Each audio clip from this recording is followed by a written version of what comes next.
Where did we come from? What are we?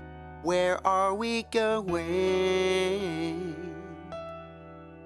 The answers, my friend, in the wind they are blowing. Is the mind of God even worth knowing? What's the meaning of life? That's what this show will be showing.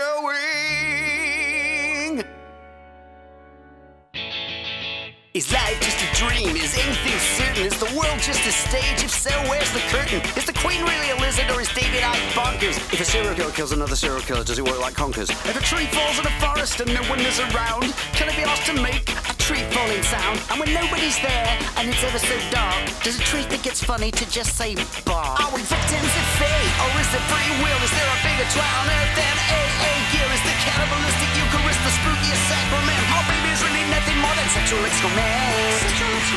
Does a suicidal bee, self-indulgent with ennui, recite a sad soliloquy? To be a bee or not to be a bee? History of time by Stephen Hawking, fishing by Richard Dawkins. What lets this computer do the talking? The other's a time log call. What's the meaning of it all? What's the meaning of asking? Don't get a logical positivist on me unless you want an ass kicking. Cause I just wanna know, what's the meaning of life? What's the meaning of life? What's the meaning of life? It's no big deal. It's just the meaning of life. It's just the meaning of life. It's just the meaning of life. Richard Herring's meaning of life. It's Richard Herring's meaning of life, and please welcome the World Wide Web's village idiot savant. It's Richard Herring! Hello! Thank you very much. Hello, and welcome to episode 4 of Richard Herring's Meaning of Life, or as all the cool and trendy people have started to call it, RHMOL.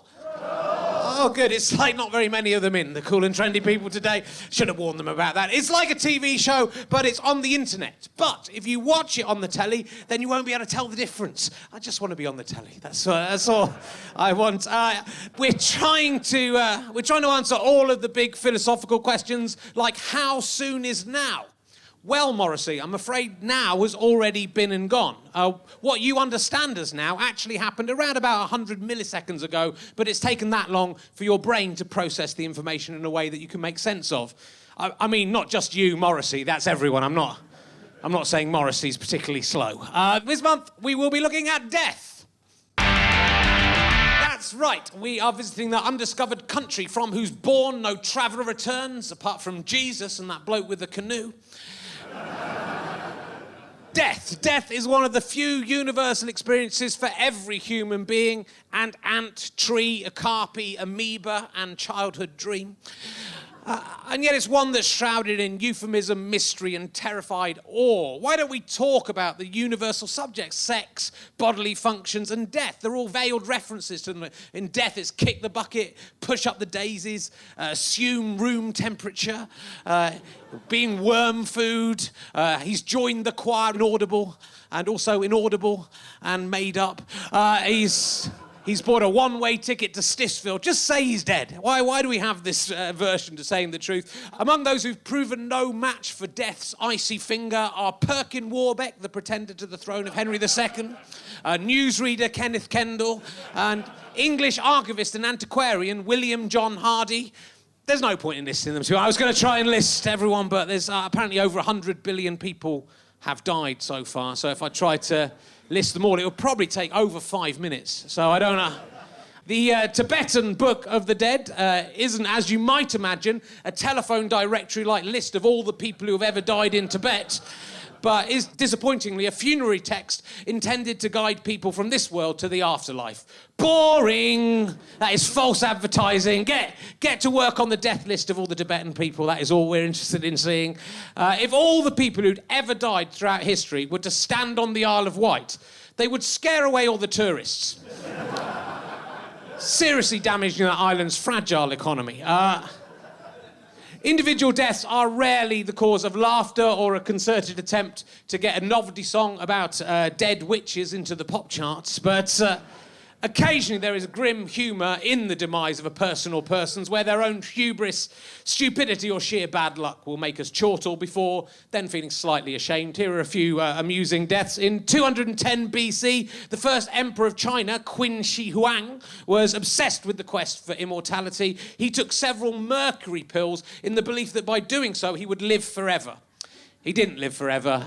He died almost immediately, but for the remaining seconds of his life, he was able to tell you the exact temperature. So it did worked out pretty well. Is it possible to die laughing? Something that's unlikely to happen during this show, you'll be glad to hear. But just in case you're worried, just fast forward through this next bit because you're about to hear a joke that can kill you. In 206 BC, Greek philosopher Chrysippus?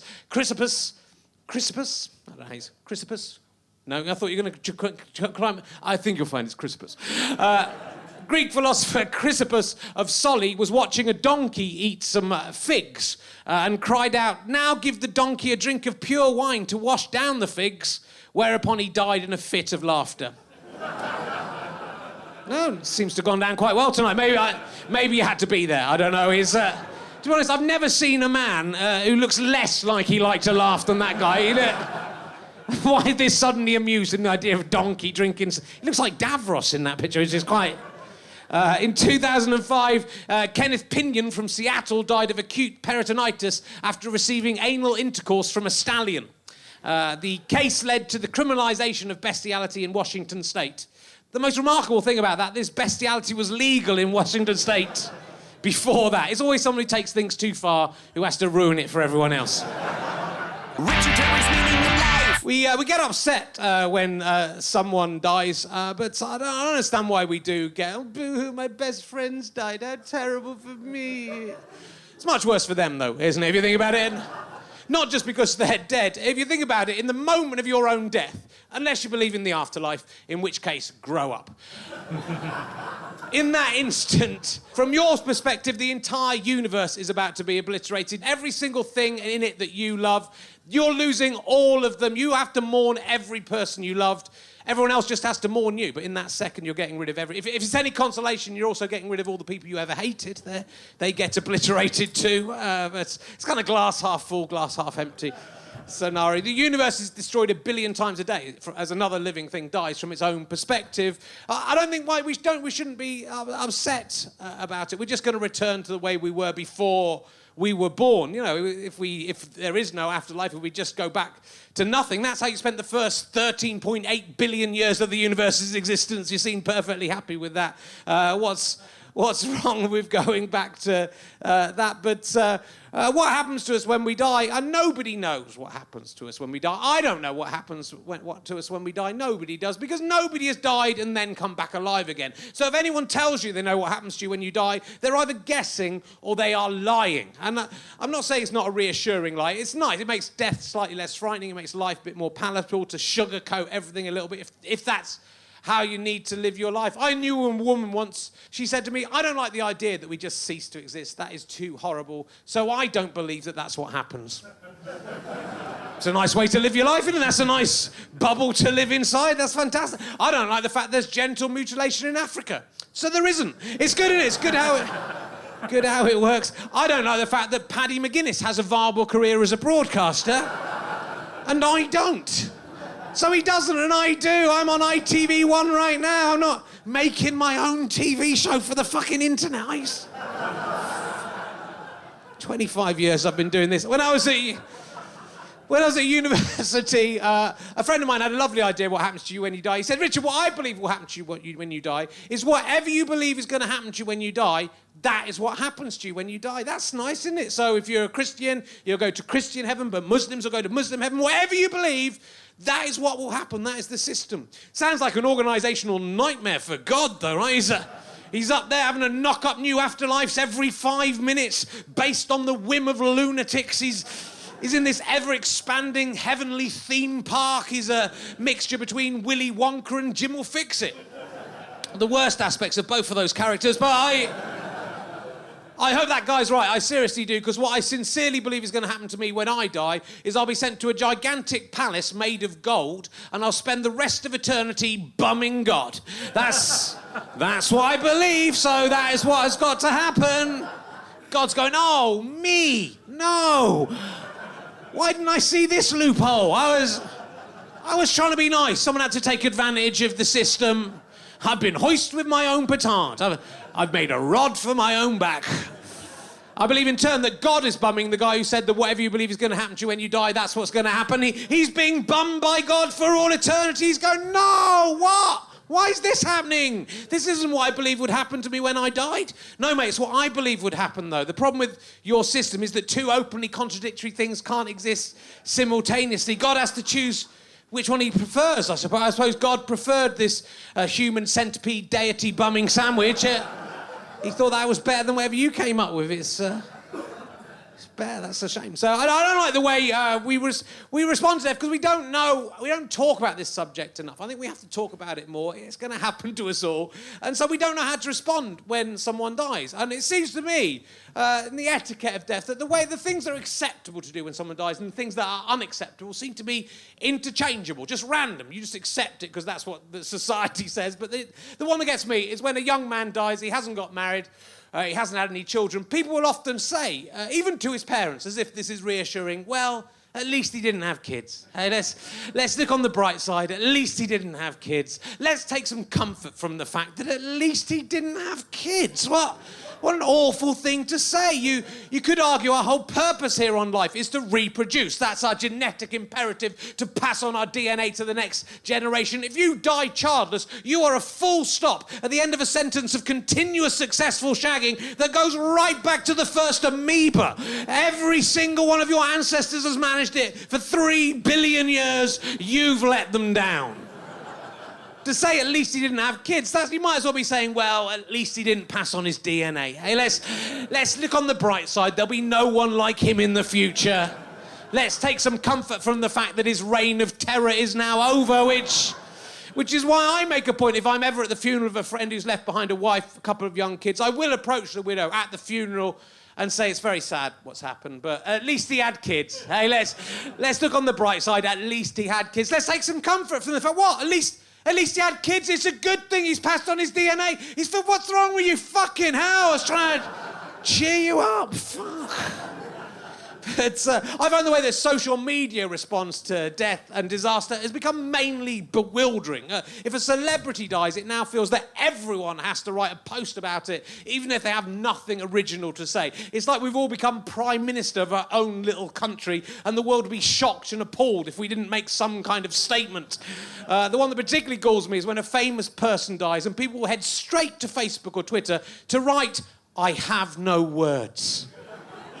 Firstly, they don't seem to understand that I have no and words are all words, and thus they clearly do have 4 words. But secondly, if you actually have no words, that's not a problem. You don't have to say anything. Maybe take some time, have a think, and wait until you do have some words, and then make a comment. No one's waiting for your eulogy, especially when we're all equally sad and shocked by what's happening. Maybe we only post if you've got something unbelievable or surprising to say. Like, yeah, I thought Nelson Mandela was a bit of a twat, to be honest. I don't know what all the fuss is about.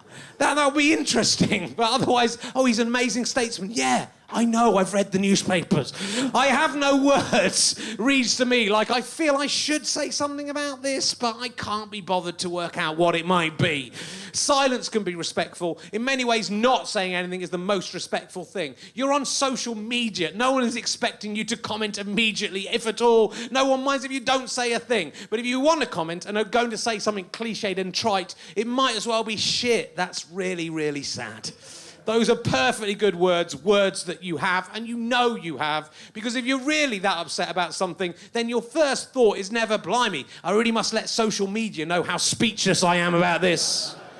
It's gone crazy with Facebook and Wikipedia. If you look when a celebrity dies, when you hear the news that a celebrity's died, you go to their Wikipedia page, someone will have already updated their death date on that. That's like someone like Ghoul is sitting at home waiting for the news, going, well, they're dead, let's get the Wikipedia date up. must make sure. No, so that's how. If you look, you always find that's true. But I think I'm a bit of a ghoul as well, because if someone dies, even if they're not famous, if I find out someone's dead, someone I know or someone I don't know, I'll go to their Facebook and Twitter feed to see what the last thing they said was. I bet you do this as well, because there's part you think maybe in their last moment they had some epiphany, they understood what life was about. But no, it's still the boring crap they were posting all the time. But there's something about death that, that draws you to it. And last year, my grandma died. It was she was 102 years old, so she'd had a good knock. It was sad, but she had Alzheimer's disease. In a way, it was a sort of relief that it was over. And I think you celebrate someone's life at that stage. But of course, because she was 102, everyone from her generation had predeceased her. There was no one in the crematorium. The prize for living the longest is that nobody comes to your funeral, which seemed unfair because she was such a popular person in real life. But it was doubly weird for me, but because a few weeks before she died, my parents had been discussing the funeral arrangements, and they'd been saying how expensive everything was going to be. They said, even the cheapest coffin is £375. And I thought, look, I love my grandma. You know, I'd like to contribute. I said, can I at least pay for the coffin? That would be a nice thing for me to do. But then on the day of the funeral, we were driving behind the hearse on the way to the crematorium. It was weird. I was looking at that coffin, thinking, God, that's my grandma's inside that coffin that I've bought. That's her last resting place. That's kind of slightly weird and mind-blowing. And there was a part of me thinking, you know, what happens to the coffin after my grandma's been cremated? Because, well, technically, that is my coffin. That is, I've paid, that's 375 quid that cost. So do I get that? Could I have that back, take that home? They went, oh, no, the coffin gets burnt up with the body. Why does it get burnt up with the body? That's a perfectly good, brand new 375 quid coffin. Why you don't have to burn that? You're just burning that up, so you have to sell another 375 quid coffin to someone else. They know we have to. It's the law. It's not the law, is it? You don't have to do that. I could hire that out to other similarly sized dead old ladies. That'd be all right. I'd charge them 50 quid. They'd be delighted. They'd save 325 quid. I'd only have to do 8 of them. I'd be in profit. I mean, I wouldn't be doing it for that, you know, but that'd be a nice extra bonus. They go, no, we can't do this, health and safety. I said, it's not health and safety, mate. They're dead. So that doesn't matter. It's a con. I said, well, all right, if you're going to burn the coffin, you can unscrew those metal handles. I'll take those. Those are mine. You're not going to burn those, are you? And they said, no, actually, they're made of plastic. They burn up in the thing as well. It's a complete con. When I got to the crematorium, I was going, look, mate, can you just tip her in? Just tip it. I'll take my coffin home. They looked at me like I was wrecking the funeral. It's interesting that, though, because last year I went on holiday to the Amalfi Coast in southern Italy, where I learned that if life gives you lemons, what you do is make an unpleasant-tasting, super-sweet liqueur out of it. Which you then sell to unsuspecting and gullible tourists who won't realise that when they get it home, it will taste of nothing but lost happiness. But I was very excited to go there because I wanted to go back to see two of my favourite places in the world, Pompeii and Herculaneum. These Roman cities destroyed by a volcano, ironically preserved by them as well. It's a terrible tragedy, but thousands of years on, it's kind of an amazing thing to see.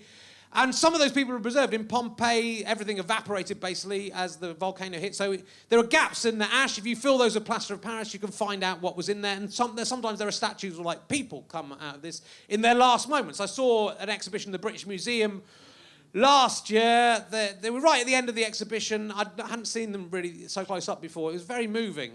People in their last moments. I mean, it's a little bit intrusive and odd, but there's something amazing about it as well. There's a family all huddled together, protecting each other in the might of this volcano. In the face of that, there was like people like holding up their hands as if somehow they could prevent their own death. Then right at the end, there was the worst one of it was much bigger than all of the others, just this forlorn figure just looking down, hopeless at the floor. Then that one moved. That was an American tourist who just got a bit tired.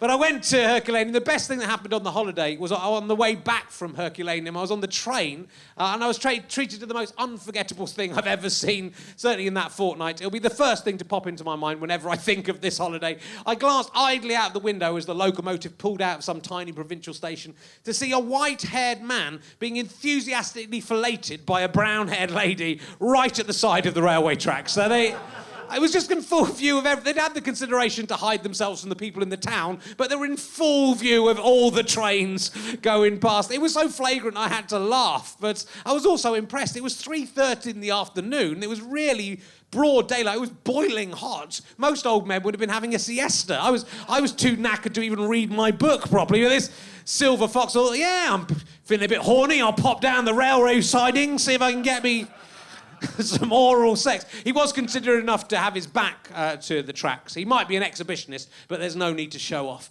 I only saw this for an instant. There is a chance that the young woman was considerately helping this man loosen his belt because he was in pain or something. But if she was doing that, she was doing it incredibly vigorously, and I would say using the wrong part of her anatomy.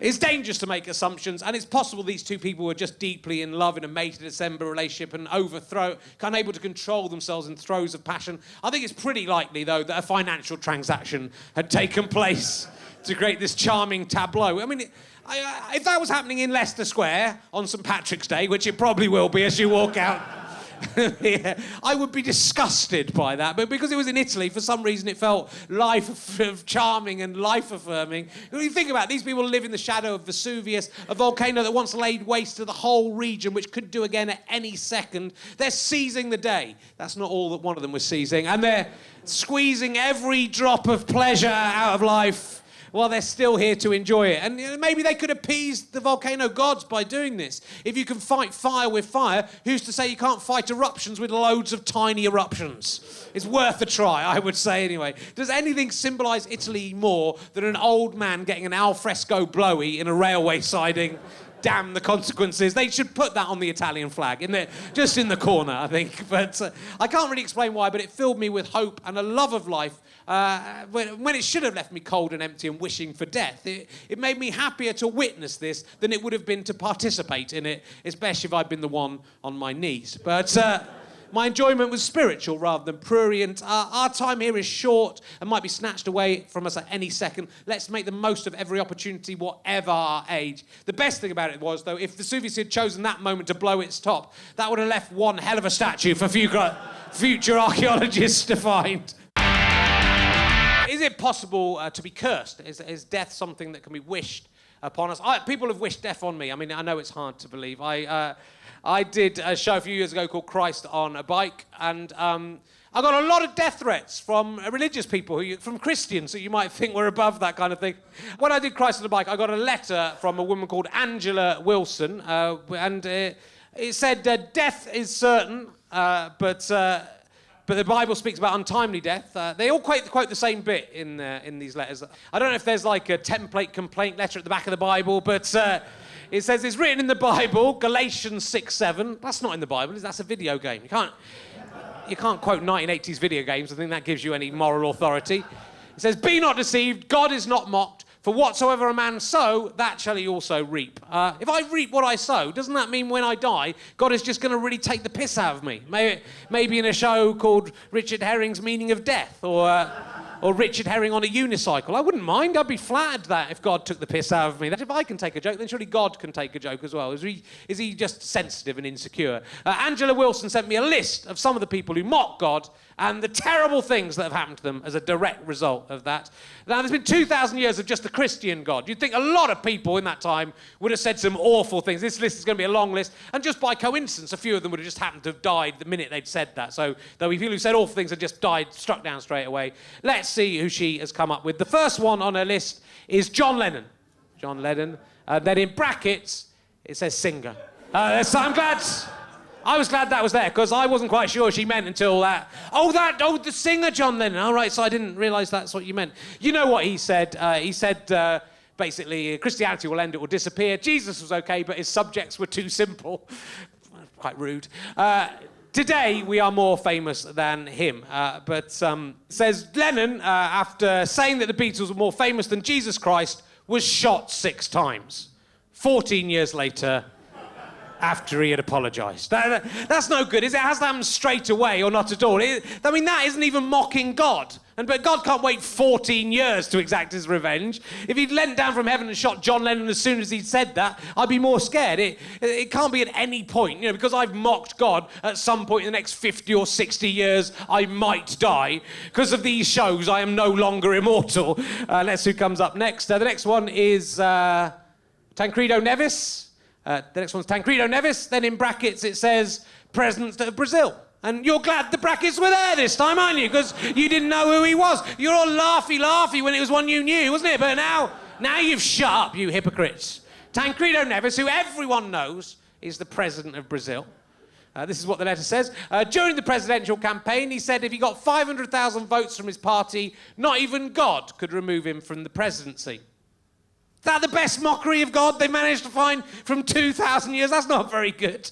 Sure, he got the votes, but he got sick a day before being made president, then he died.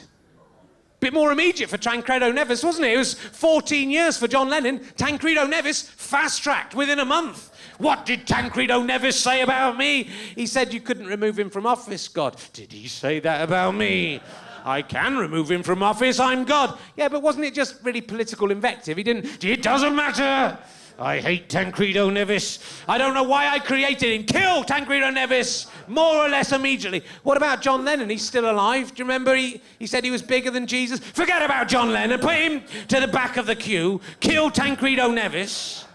Saying I can't remove him from office is much worse than whatever it was John Lennon said. I can't remember what it was. Do you want to worship a God who would do that? Kill someone for saying something as pathetic as that? Surely a better punishment for someone who wanted 500,000 votes would be to have given Tancredo Neves 499,999 votes, and then as he was walking out of the conference, he could have slipped up in some dog shit. That would seem a more appropriate response for his arrogance to kill him. I mean, fuck. Do you want to worship this madman? The next one is Kazuzu. He is a Brazilian composer, singer and poet. I'm thinking this email might have originated in Brazil. It's just a guess. During a show in Canoe, which is in Rio de Janeiro, while smoking his cigarette, Kazuzu puffed out some smoke and said, God, that's for you.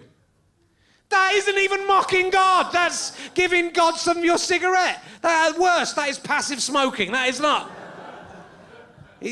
Because of that, Kazuzu died at the age of 32 of lung cancer in a horrible manner.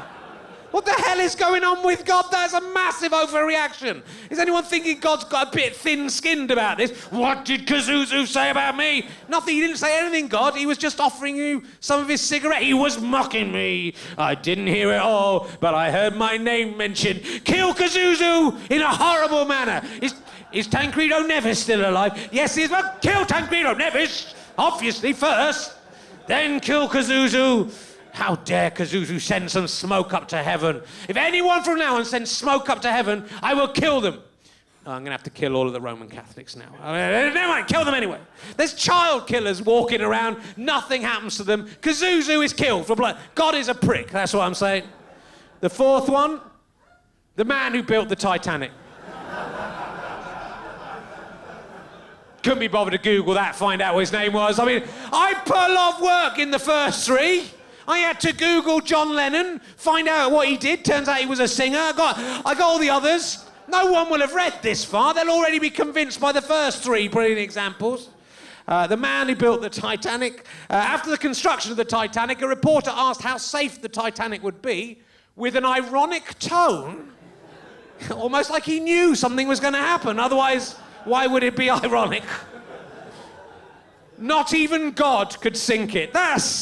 The result is I think we all know what happened to the Titanic. In that case, someone hasn't mocked God, they've mentioned him in a sentence, and what God has done to punish him is sink a ship with thousands of other people in it, killing hundreds of them, not including the bloke who said that, who escaped in a life raft. So the new rule is don't mock God or travel in any transport designed by someone who has mocked God. That is the new rule. Next time you get in the bus, do ask, excuse me, do you happen to know if the bloke who designed this bus ever mocked God or just mentioned him or sent him any gifts in smoke or vapour form of any kind? That one isn't even true. That's completely apocryphal. That clearly never happened. He wouldn't have said with an ironic tone. That's clearly written afterwards. There's a couple more. By the sixth one, they've started to make things up. That isn't fair. This might be true. You can tell it's true by the way that no one in it has a name and all the things that happen in it couldn't have possibly ever happened. So that's how you can... Apart from that, it's definitely true. Here it is.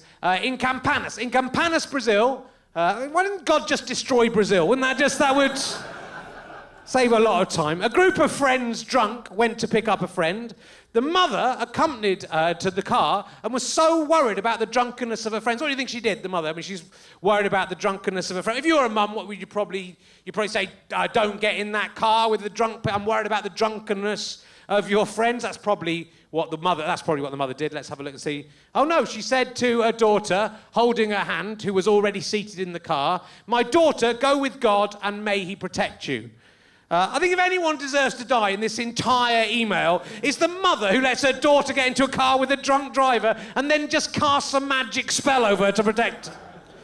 The daughter responded, "Only if he, God, travels in the trunk, because inside here, it's already full." Slam! Yeah! She's taken God down there, hasn't she? She's mocked him good and proper with her basic statements of fact based on volume and geometry.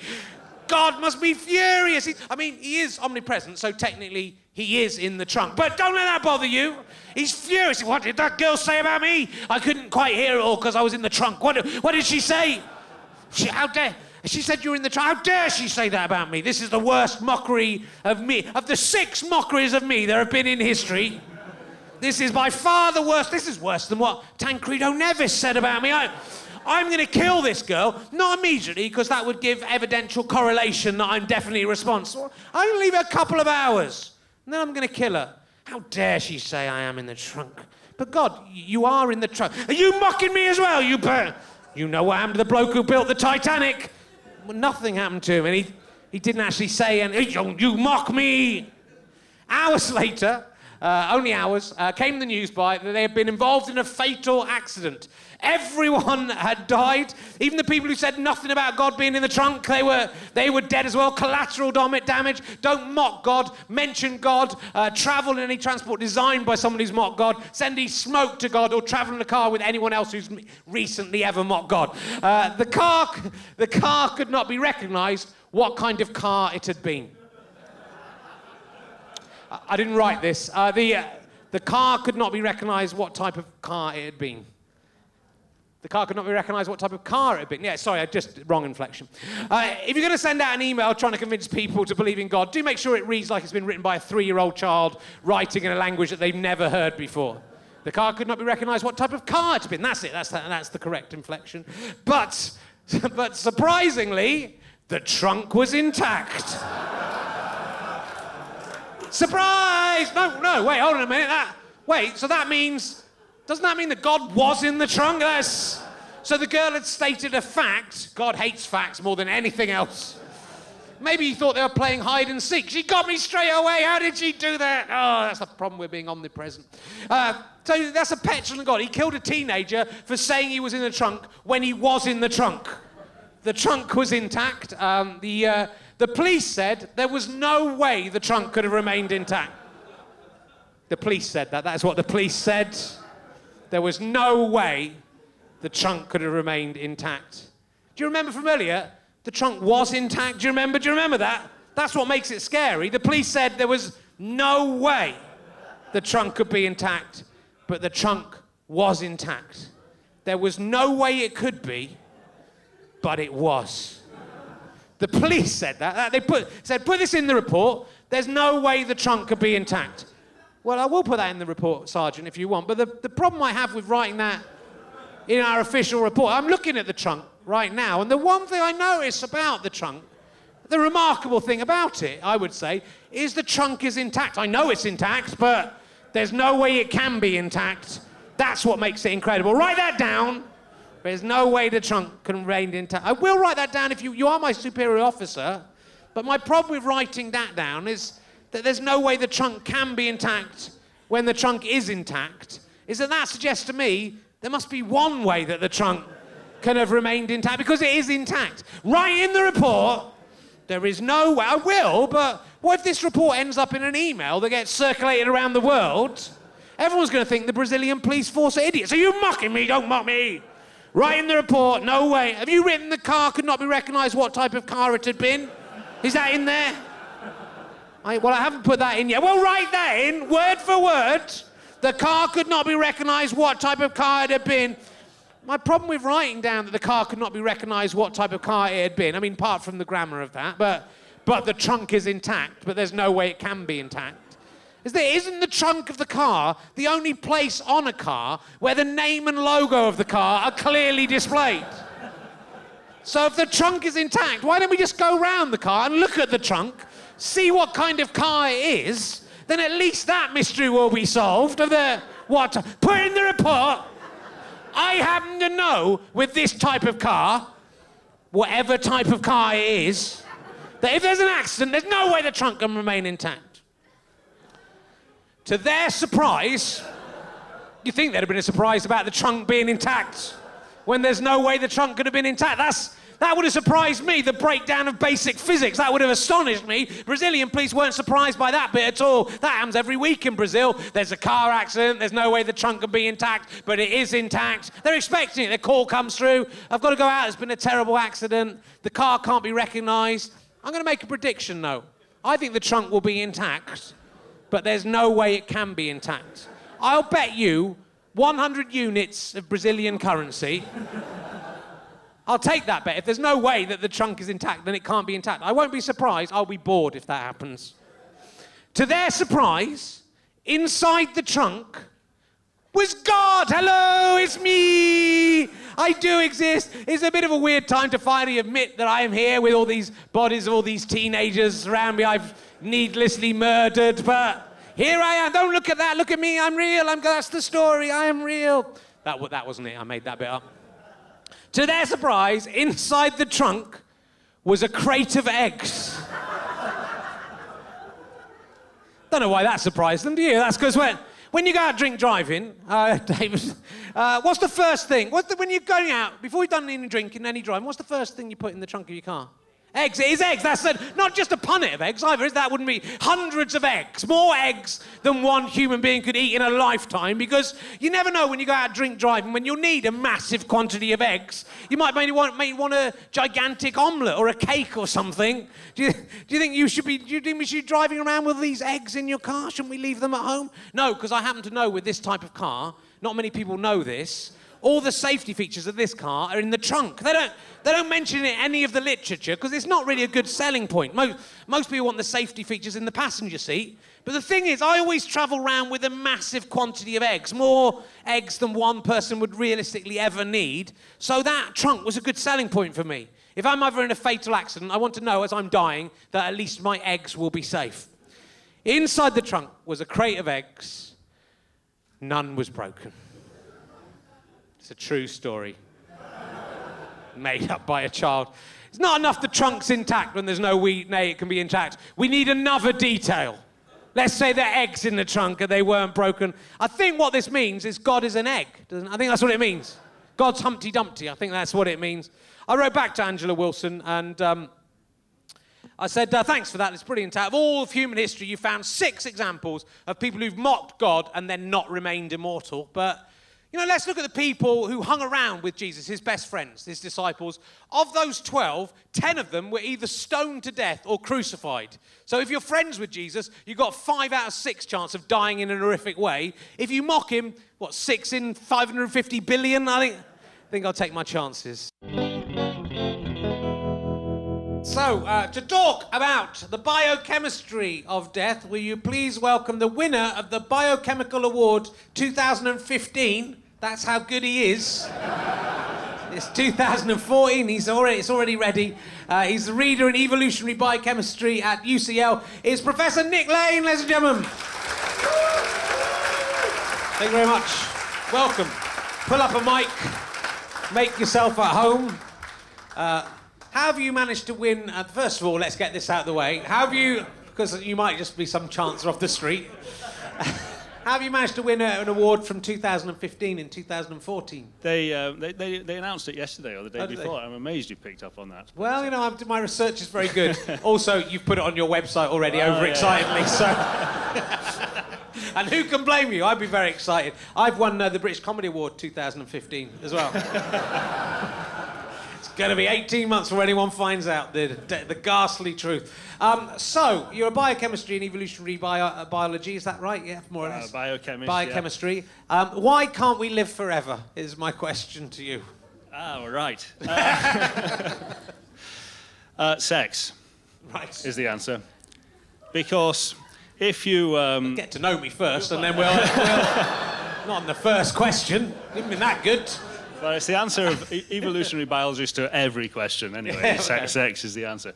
If you are immortal, like an elf, yes, for example, you know, the elves die anyway. They're immortal unless they get hit by a bus or something.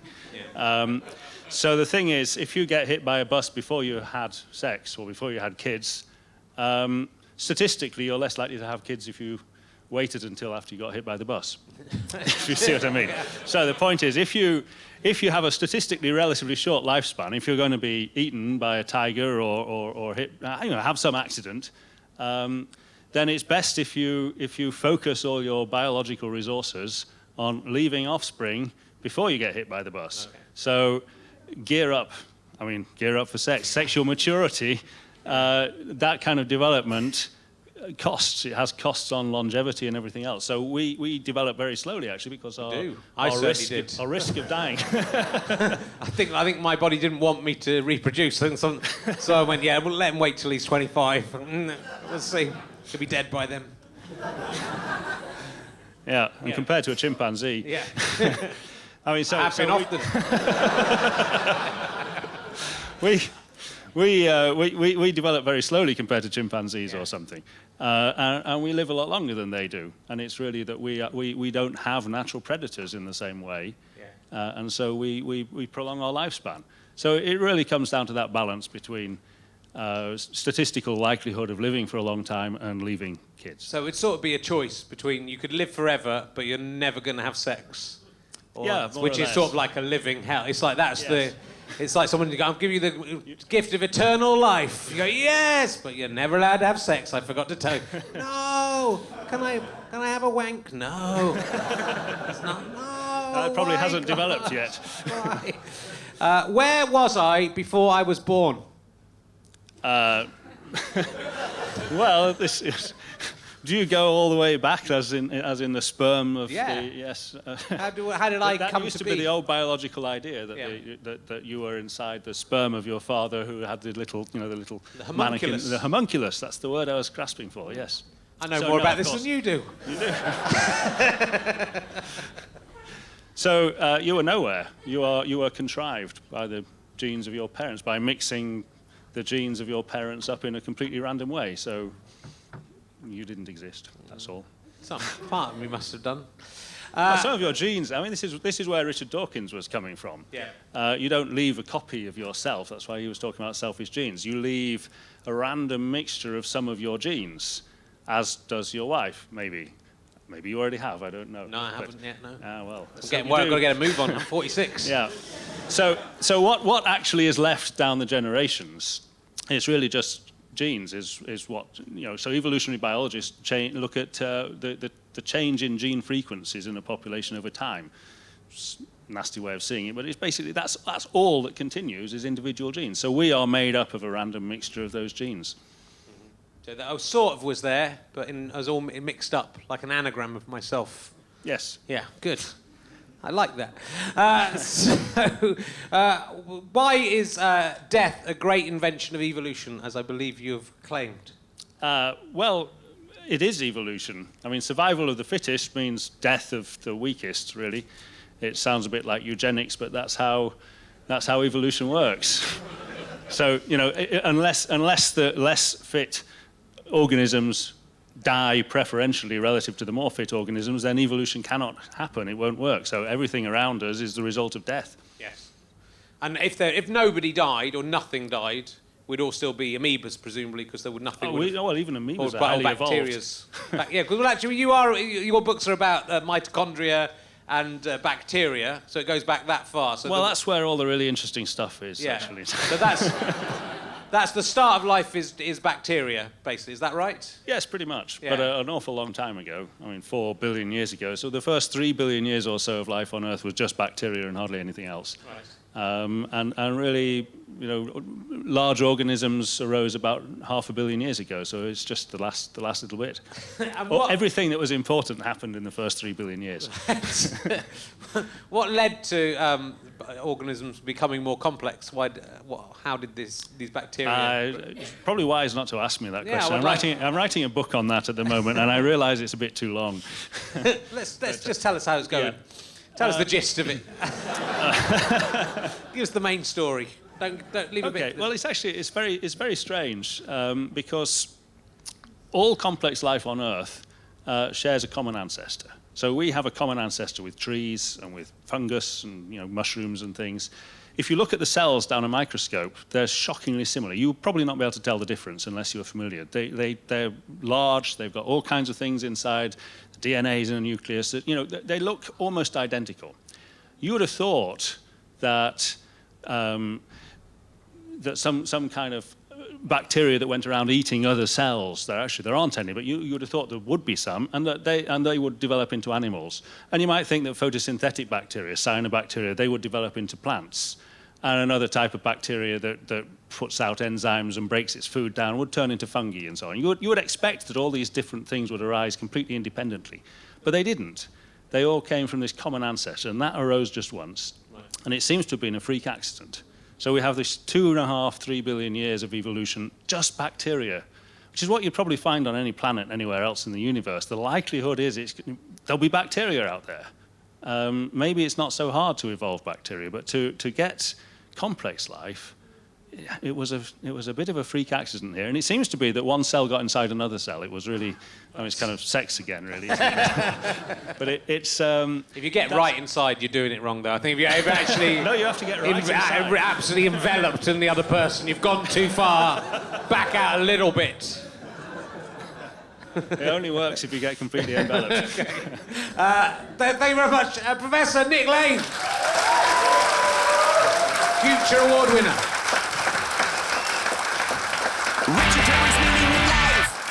So that's the end of the show. I hope you enjoyed it. I hope you made the most of your precious gift of life, because, we're only here for a very limited time. There's a bit in Anglo-Saxon poetry talking about our life being like a bird flying through a mead hall, that we get the darkness and then into light and then your darkness again, which I think is probably very apt. So we're in the light now. We are alive. We are all going to die, but we're all alive now. So let's make the most of this life. Make sure you fill your life at least doing some of the things that you like to do, because I fear the only thing that Hamlet was right about is the rest is silence. Hope you enjoyed it. Thanks very much. Tune in again next time. Bye.